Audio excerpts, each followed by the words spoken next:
Hi, everybody. If you could please start to take your seats, we're going to get started with the third panel. So, just to introduce myself, hi, everyone. My name's Ian Lidster. I'm a senior at Paul College and an active member of SMAC and AMA. We are about to begin our Marketing Leaders panel, but before we do so, I would like to take the time to introduce our panelists. Our panel, we have 5 industry professionals, 4 of which are UNH alums, and they're here to discuss their careers, talk about tips for landing their first job, and provide recommendations for making the most out of your college experience. So with that, I am pleased to introduce Becca Landry, the Senior Consultant in Brand Strategy and Consumer Insights for C-Space, Kelly Donahue, the Senior Event Producer for the New England Patriots, Erica Gagnon, the Senior Marketing Manager for Arnold, Anna Levenson, the Manager, National Brand and Creative at Planet Fitness, and Taylor Cefalo Lynch, the Media Manager, Paid Social for Keurig Dr. Pepper. I am now going to hand it off to Autumn Frazier, a senior here at Paul College and Director of Events for UNH's Marketing and Advertising Club, who will be moderating this panel today. Thank you. All right, so first, thank you all so much for coming here today. We have such a diverse range of people that we've had spoken to today so far, from data-driven analysts, brand and event project managers, and consumer insight enthusiasts. So can I all ask for a warm round of applause for our guests and to welcome back our UNH Wildcats. So to get started, if we could just start from my left, could you give 1 or 2 sentences and tell us your name, your company, and a typical day in the life for you?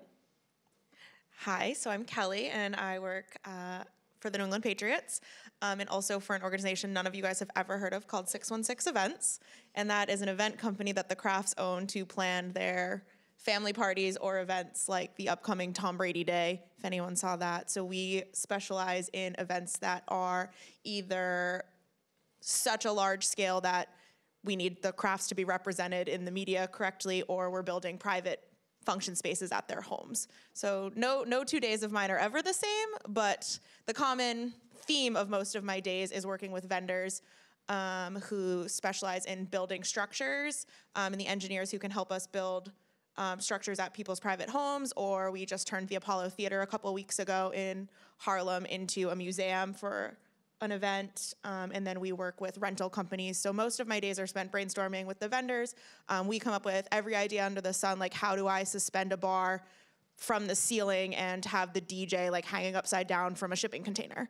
And then we just throw these ideas out, and then we work with vendors who make it happen. So every day can be different, but over the course of every day, we're working with the same like 6 or 7 vendors who help us make it possible. Hi, everyone. My name's Taylor. I'm a media manager at Keurig Dr. Pepper, planning, buying, strategizing all national social buys for some really cool brands. So anything from Core Water, Dr. Pepper, Snapple, to our newest brewer innovation. So every day is different. Every day is fun.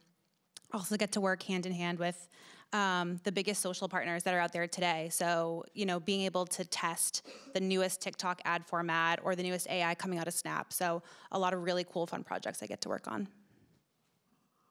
Hi, everyone. My name is Becca Landry. I'm a senior consultant at C-Space, and in its simplest form, every day I'm just connecting companies with their customers. So if you think back to the Love Lexi presentation, one of her first slides was about market research and how important it is to listen to your customers, and that's pretty much my job day in and day out.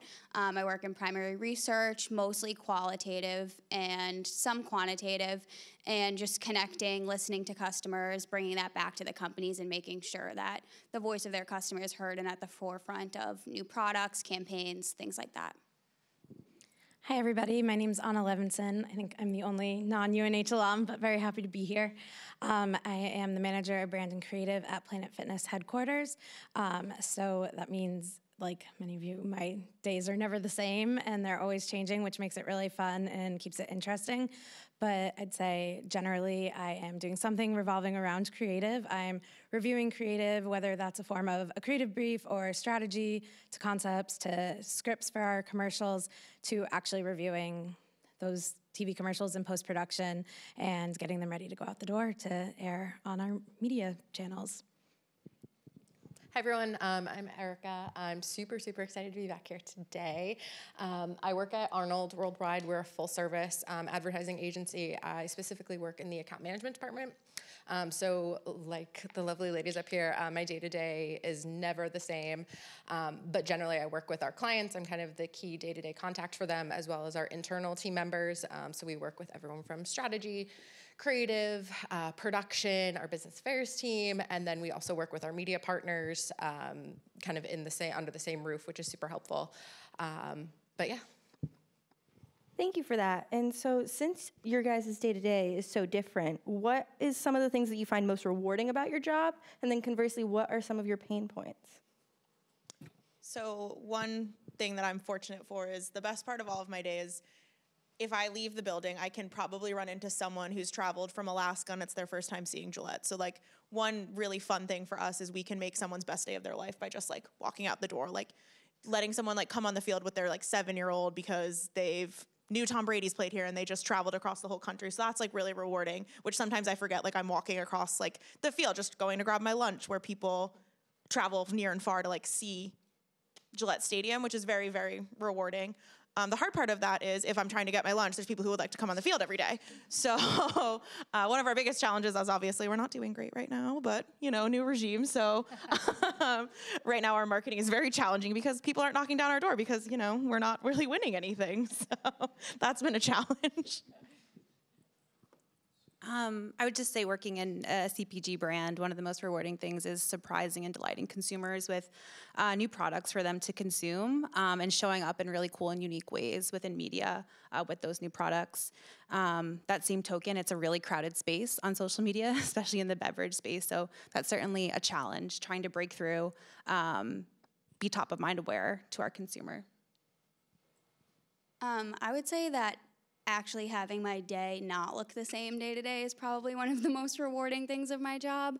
I get to work on a lot of like longer term strategic initiatives that can sometimes take years to come to fruition, and that can be frustrating sometimes, knowing that you're putting so much time into something that maybe is getting put on the back shelf or isn't necessarily breaking through.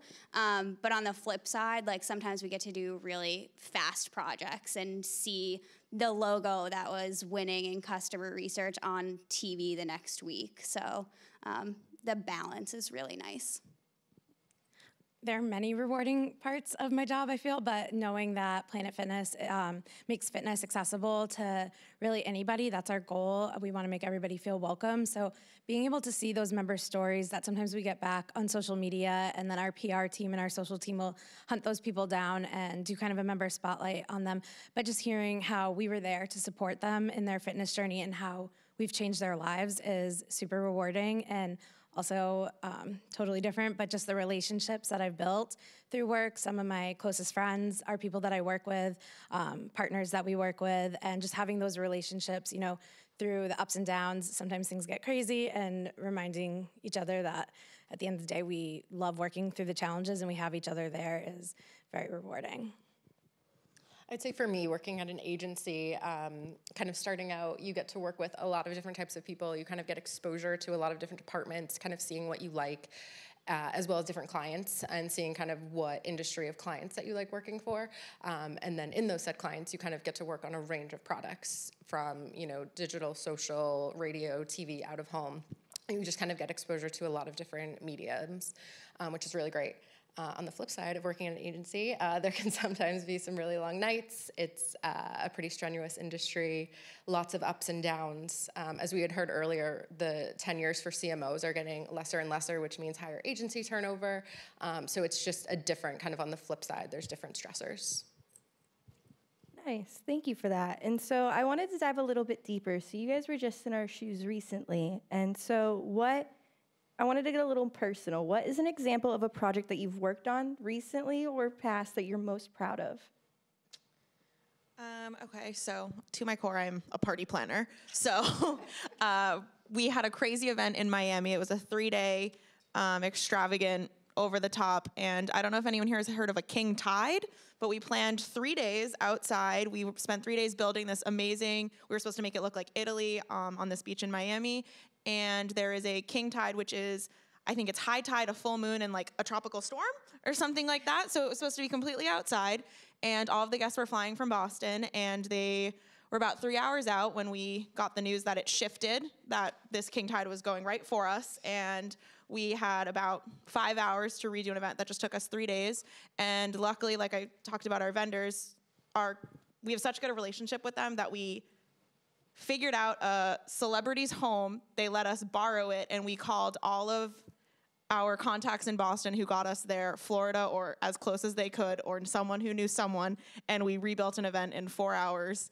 And the guests had no clue that this wasn't how it was supposed to be, which is your goal. I mean, ultimately, when you have a timeline, you're the only one who knows that it's going off the rails, or it wasn't supposed to be in this person's home. It was supposed to be on a beach. We wouldn't even know. So that, I think, honestly, it was the start of a very rough weekend, and things like that happened every day, but that is the best example I can give recently. This past year, we launched a collab with the Keurig brewer and the Rolling Stones, which seems like an odd combination, but our creative agency put together this really cool brewer that had, the big tongue on it, and it's like, does someone want this in their kitchen? It was a big internal discussion for a while, and we launched the brewer on TikTok, and it sold out in less than 12 hours, so it was a huge win for the team, for the brand. We couldn't spend all our media dollars, which is always a big win, so it was a big surprise, and very, very proud of that launch. When I graduated from UNH, one of my first jobs, my client was actually in higher education. So they came to us with a problem that they realized that they didn't fully understand their customer. They didn't understand why students were dropping out. It wasn't UNH, but they didn't understand what was leading to this. Like, what were the stories? What was the why behind that? And so we did some ethnographic work with 40 students who had dropped out and brought it back to the leadership, and it ended up leading to how they message certain campaigns, developing new ways of working with their students, essentially new products and services to kind of meet those unmet needs that they didn't have a grasp on before. And so being so close to that, being a new grad, that was something that was really rewarding for me personally. For me, I don't know how many of you are familiar with Planet Fitness's High School Summer Pass program. That's a program that we actually launched in just New Hampshire in, I want to say, 2019. And with that program, we made a summer membership available to teens, I think ages 14 through 19 was maybe the first year that we did it, and it was just in New Hampshire as a test, and the response was so overwhelming. There was a need for it. Parents were thrilled to have something for their teens to be able to go do that was good for them, and they felt good about them doing it. Teens were equally as excited, and they were able to kind of join together and use our facilities and, stay in shape for sports or whatever it be. That kind of was their why for why they wanted to come work out at Planet Fitness. And so that actually started as a PR initiative, but that first year we realized we have something here. We need to kind of relaunch this and do it nationally. And so that's when it kind of came to my team when I was working on our integrated marketing team. And we launched that nationally so I guess the first one was 2018. The national one was 2019 because then we had COVID. And we had over, I think, 2 million teens sign up that first summer, and everyone was just loving it. And we felt really good about how it tied back to our brands and who we are. We're the judgment-free zone, and we want to make fitness accessible. And we did just that by making this available to teens that maybe had no other summer plans, and it gave them something great to do that they felt good about, and they were thrilled to be able to be a part of it. We always say in advertising, we're not, solving all the world's problems. We're not curing cancer. So I would say on an everyday basis, that's true. So when opportunities kind of come up to maybe do a little bit more, I am always the first one to grab it. So this is something I haven't actually worked on, but I'm currently working on it. We had this company come in, and they are actually an eating disorder brand. And so we're doing a pro bono campaign for them to try to bring awareness to eating disorders and kind of the different segments of that, and how people can be seen and heard and then seek treatment if they so wish. So this is something that, has a little bit of a greater good, and something I think I'm going to enjoy working on, and hopefully the results will be impactful. That is so exciting, all of your guys' feedback. So I wanted to touch a little bit on Becca. You talked about how you started as an entry level as a grad and got into gaining your footing. That being said, because you guys all within the last 5 to 7 years were in our shoes, once you moved from being an entry level in your position and getting a little bit more footing under your belt, what have been some of the challenges that you have overcome or that you have faced? Any of you can jump in on that. I can go. I would say COVID was a really difficult time. Being a gym, as we were completely closed. All of our clubs were closed. There was absolutely no revenue coming in because we decided to stop charging our members. I know not all gyms or even, other subscription-based type businesses did that, but that was something that we felt to our core was the right thing to do.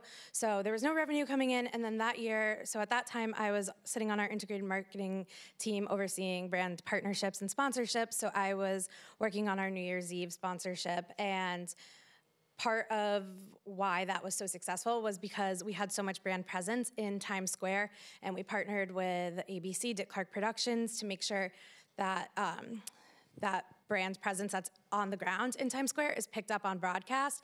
And hopefully you guys have all watched it and you've seen the sea of purple and yellow hats over the years. But without 30,000 revelers in Times Square, there's no hats, there's no big purple yellow presence. And we were just like, what are we going to do? How can we make our brands feel impactful, like we're there without having the revelers? And we partnered with our agency, and we had so many ideas, from painting the ground purple and yellow to, I think they presented as a joke, wacky waving inflatable tube men, and we just really gravitated to it, and so that's what we did. We created thousands of wacky waving inflatable tube men with the Planet Fitness hat for that year on them, and it just took off on social media. And so that year we were not on the ground, no one was there. We were working from our homes on our couches and just watching the social feeds blow up with what is Planet Fitness doing with these wacky waving inflatable tube men? And so we found that we were able to find success even in a year that was really difficult for everybody and where we couldn't even be there or have people there celebrating the new year. I'll jump in next. I feel like in the earlier panel and when Meg was up here, she talked a lot about how each one of us has a unique perspective and value and voice that we can bring to the table. And I think one challenge for me personally coming out of school was finding the confidence to have that voice and speak up in meetings and give my ideas as a new grad in rooms with creative directors who've maybe been creative directors for 20 years or executive clients. It can sometimes be really intimidating to find that bravery to know that you're there for a reason and you bring a unique perspective, and to not be afraid to speak up and have a voice. I was going to just something that they spoke about on the last panel too, about growth and not being discouraged about not taking a complete linear path when it comes to your career. A buzzword that's used a lot is rock climbing. So it might not be, manager, senior manager, director, senior director, but if you're taking a role that could be potentially linear, but you're learning a new skill set that can get you to the next spot, don't be discouraged by that, and try to take all those chances and be a sponge, like Meg said too. No, her presentation was phenomenal, and I feel really honored that I just attended the Women in Business conference last weekend, and to have an all-women panel up here, it's important to be confident and to take up space and that your voice matters. And the wacky inflatable tubes kind of bring me to my next point is, so how, a lot of you guys are in the creative realm, so how do you approach the creative process? How did you get to that? like that, or how Pop-Tart, how did they eat the mascot? How did you get to developing those different marketing campaigns, and what is the day of that? Does that entail? Anybody can jump in. Well, the wacky tube men were completely different than what we normally do, but I think at that point we were just kind of we've invested into this sponsorship. It's a big part of our budget. What can we do? Any and all ideas. No idea is stupid, and we just asked everybody, multiple agencies, people on the team at HQ, to just kind of throw everything at the wall and see what will stick. And so that was definitely a unique experience, but I'd say typically it's for a campaign that's running to drive joints for Planet Fitness, we will sit down and figure out what's the business goal we're trying to achieve. Usually for me right now, that's driving joins. And so then we focus in on who's the audience that we're trying to target, our primary audience, secondary audience, and then briefing in our agency and getting alignment on strategy, and then going through the creative brief process from concept to execution. Yeah, I can jump in, like from an agency perspective. That's always key for us, and I think trying to involve the creative team a little bit earlier. So even like when we're in, client briefings and strategy briefings, just having that creative voice, having everyone speak and just be on the same page, it just makes for better work at the end of the day. I would say I'm not a creative person. I brief creative agencies and they bring back the cool stuff. But for social specifically, it's just being very unique to the platform you're deploying media on. So TikTok always tells us you make a TikTok, don't make an ad. It needs to be authentic. The creative on Pinterest is not going to work on Reddit. So make sure your creative is speaking to the consumer on that platform. And so what are some things that you learned or maybe have done that you were a student that you believed helped you in your career? So I attribute, I'm not even kidding, everyone at Gillette knows I went to UNH. I talk about it all the time. And I came here and I joined every club under the sun, which Erica got to hear about at lunch.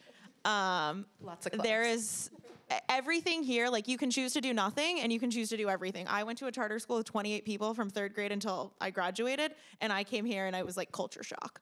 So there's options for everything under the sun. I didn't know I wanted to work in sports. I worked at the MUB, and the girl next to me said, "Do you want to try this athletic internship?" And I said, "Sure." And the next thing you know, it snowballed into where I am today.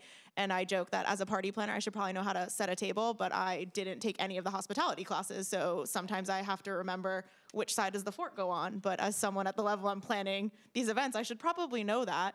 So I think everything here, you don't even realize how you're going to use it later.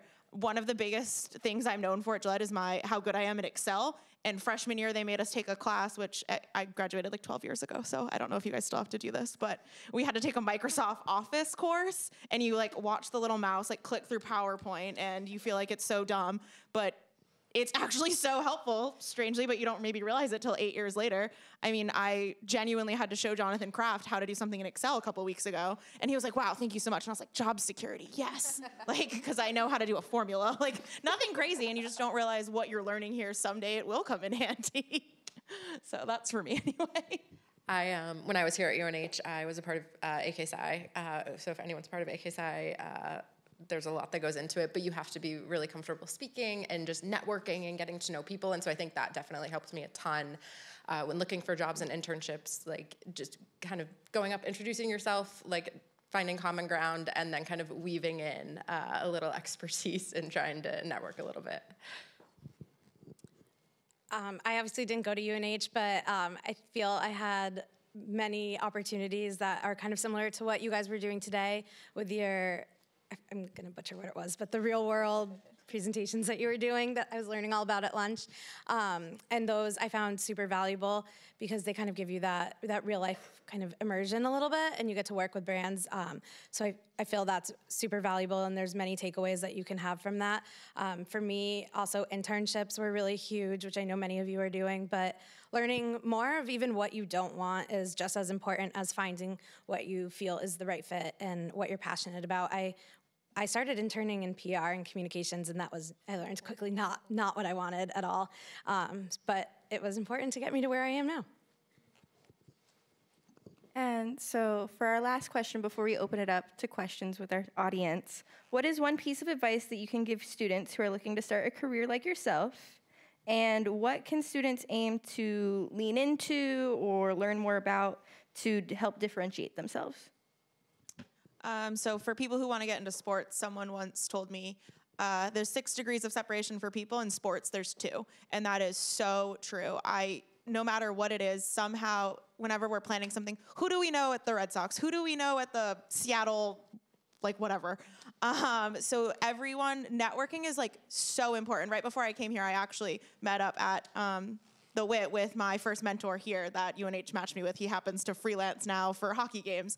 And so I texted him on a whim because sometimes he's here, and your network reaches so much, and it's still happening to me today. Like, you never know when you might need someone, or on the flip side of that, don't burn bridges, because you never know when you're applying for a job and you're like, I'm never gonna see that person again. Like, who cares how I leave this job? Like, I hated it here. But no, like, you don't know when that person might also transfer to another company you're then applying for.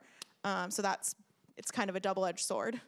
Yeah, I'm gonna jump in on that. One of the pieces of advice that I got really early in my career was that you're always interviewing for your next job. And I didn't really understand what that meant at the time until 3 jobs later, I ended up being hired by one of my clients that I worked for right out of school. And so just every interaction that you make, every conversation that you have, like, you're leaving an impression, and you're also creating the opportunity to make a longer lasting connection. And so just take advantage of opportunities like this and just know that it goes a long way. Yeah, I mean, of course, we all hear, like, be a sponge, but it's really true. Like, your first job out of college might not be your forever job, and that's okay, but you're gonna learn things about what you like and don't like, and that's just as valuable as being in a role that you're gonna be in for the rest of your life. So truly take it all in, talk to everyone and anyone you can, and just, network and make a good impression. And I think Brian on the last panel said be capable, and that's a key word. And I would say couple that with being adaptable, especially in this industry. They spoke about it on the last panel too, but it's always evolving and changing, and just being able to change and learn with the changing industry, and being able to adapt in a moment's notice and change a strategy, change a plan. So being able to show that you're capable and adaptable, helpful. Thank you guys so much. Can we give another round of applause?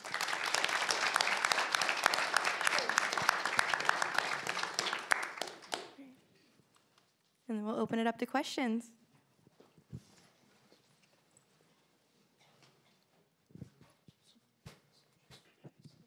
Hi.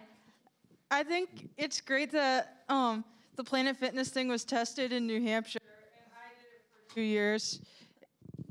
I love hearing that. I'm so glad you were a part of it. And also, I have a question for you, Taylor. Do you work on Buy brand?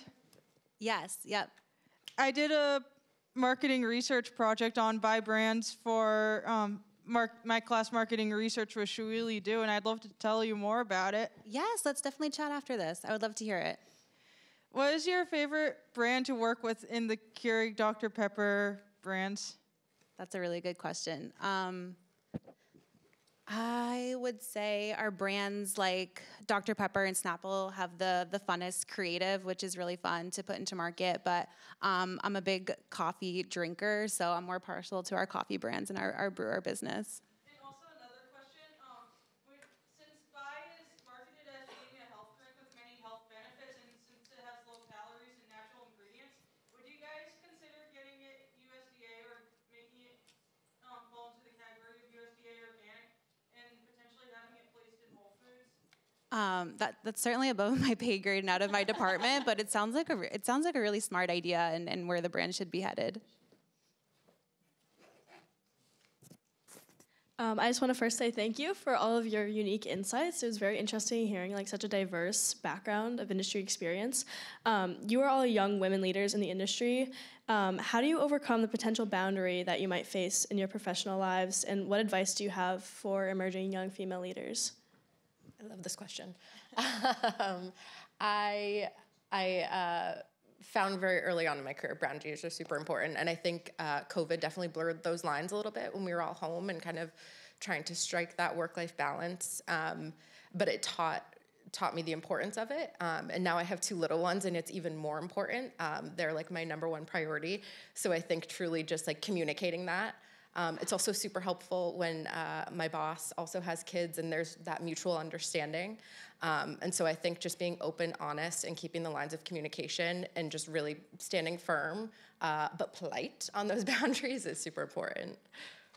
Yeah, I'll add to that and just say that you're your biggest advocate for, like, you are your own biggest advocate, and whether that's asking for opportunities or asking to get coffee with somebody and just pick their brain, like, don't be afraid to do things like that. Like, my last 2 promotions have been because I asked to do something that wasn't asked of me. So just don't be afraid to put yourself out there. Yeah, I think that's huge. Always looking for where there's opportunity and not being afraid to raise your hand and take it. I'd say as women, a lot of times you'll see men getting opportunities, and a lot of times it's because they're asking and you just don't know it, and they ask more than us, and so it's important to close that gap and raise your hands and ask and speak up. And don't be afraid to talk about money. Cool. Hi, everyone. I'd like to thank all our panelists for attending today's events and sharing both your experiences and your insights to all the marketing world with us, because we are going to be in your shoes very, very soon, which only made today's conversations more beneficial. I would like to sincerely thank everyone for coming to today's conference. It has been a great event thus far. Please feel free to stay and join us in the Great Hall for networking and some drinks. We will be announcing our Real World Business Challenge winners. This challenge has offered students the opportunity to work on real businesses with real solutions, and is a chance for us to give back to our local community. I'd also like to let you know that we are now accepting applications for next semester's American Marketing Association collegiate team. This gives you an amazing opportunity to compete against other colleges and universities across the nation and to potentially travel to New Orleans, where 19 of us will be headed in April. Thank you again, and let's all head over to the Great Hall for some food and some drinks.